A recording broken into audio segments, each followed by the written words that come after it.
Hello, Firefly Anime here, and for this week's video we're going to be taking a look at Cu-poche number 16, Kyoko Sakura from the Madoka Magica series.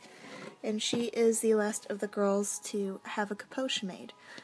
Just looking very quickly at the box, I'm not going to go too much into it because the design is fairly similar to every single one of the other Cu-poche boxes, except for, obviously, Kyoko has a more red and pink color scheme here.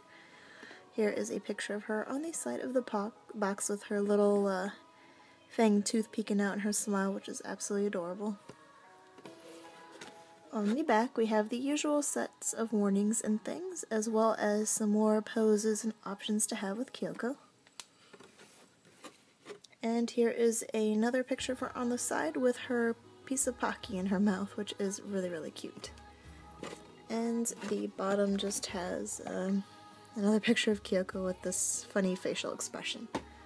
Alright, just give me a second and we will take a look at the figure. With the first set of accessories that she comes with, of course she comes with the typical sandwich baggie, Cu-poche baggie to put her accessories in if you desire, as well as a set of instructions.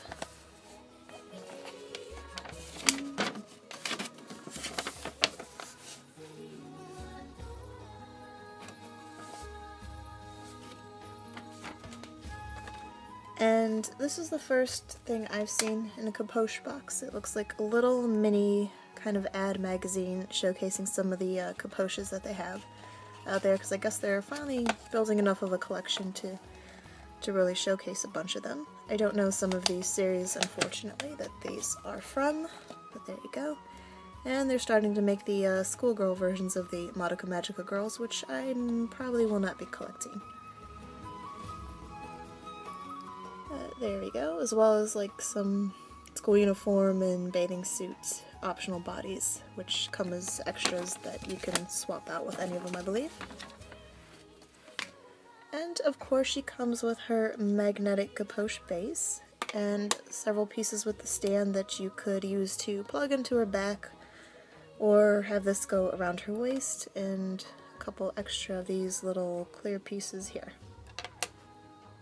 So in addition with the pair of hands she comes wearing, she comes with 3 other sets of hands, just a closed fist pair, an open hand to hold onto her weapon, and another open hand with a peg to hold onto another one of her accessories.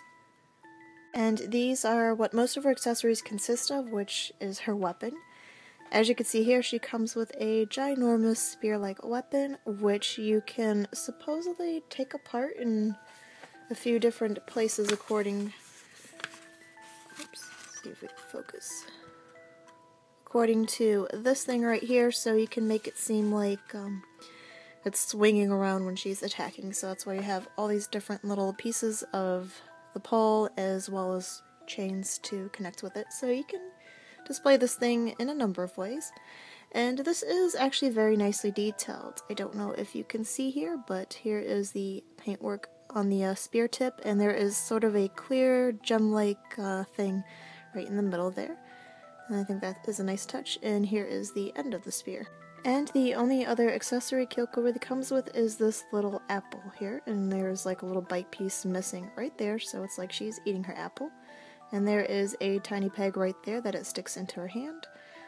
Just a very, very simple but cute accessory because, as anybody knows from the series, Kyoko is almost always eating some sort of sweets or something.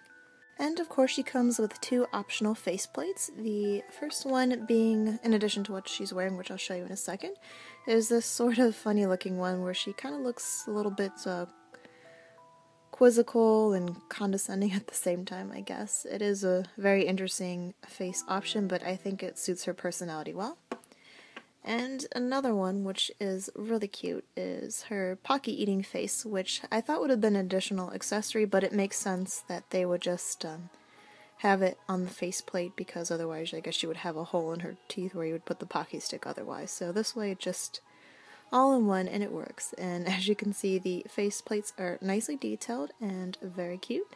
And of course, finally here is the Kyoko Cu-poche herself, and I really think they did a great job on this one as far as the paint work goes and just everything about it. There's really no flaws to speak of.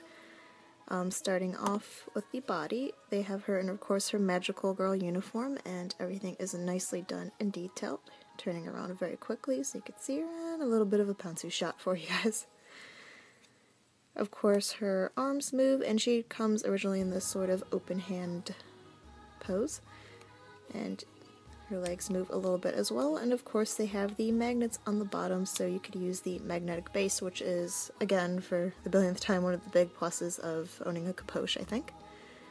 And her face, I think, is so adorable. I love this little faceplate that they include with her big smile with a little bit of a fang tooth going on, and they did a great job on her expression. I quite like her hair as well. There is sort of, I'm not sure if my camera is catching it, but with the coloring with the red hair sort of kind of goes off into a darker gradient in places, which the shading looks very nice. And her ponytail has a little joint to it as well, so you can have some movability with that. Just very quickly, here is Kyoko posed with her weapon, so you get an idea of how large her weapon is in comparison to her. So it's quite big. And that is just the spear weapon by itself, and I will show you how to make it kind of loose and swing around and all that jazz. From looking at the directions, I gather that you could just pop the spearhead right off, and you start using the pieces to kind of assemble a different type of weapon.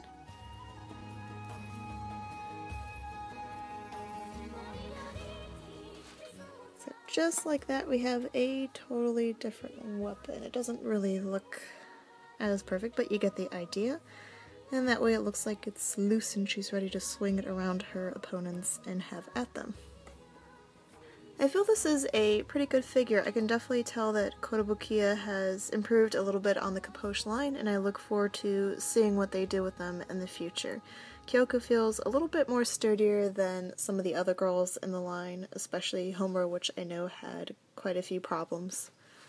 And even though she doesn't come with many accessories, those that she does come with, as well as the face plate options, the different expressions, I feel suit her very well, and I would definitely recommend picking her up if you are a Kyoko fan, or like Madoka Magica in general.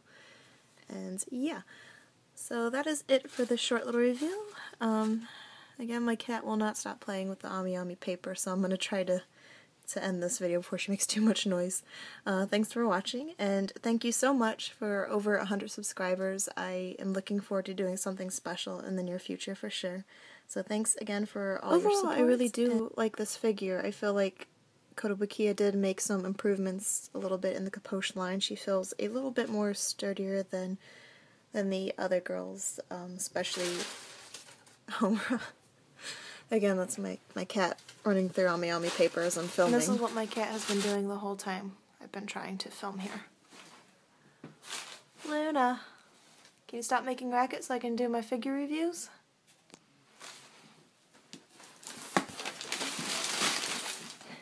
Luna, thank you so much for making all that racket for me.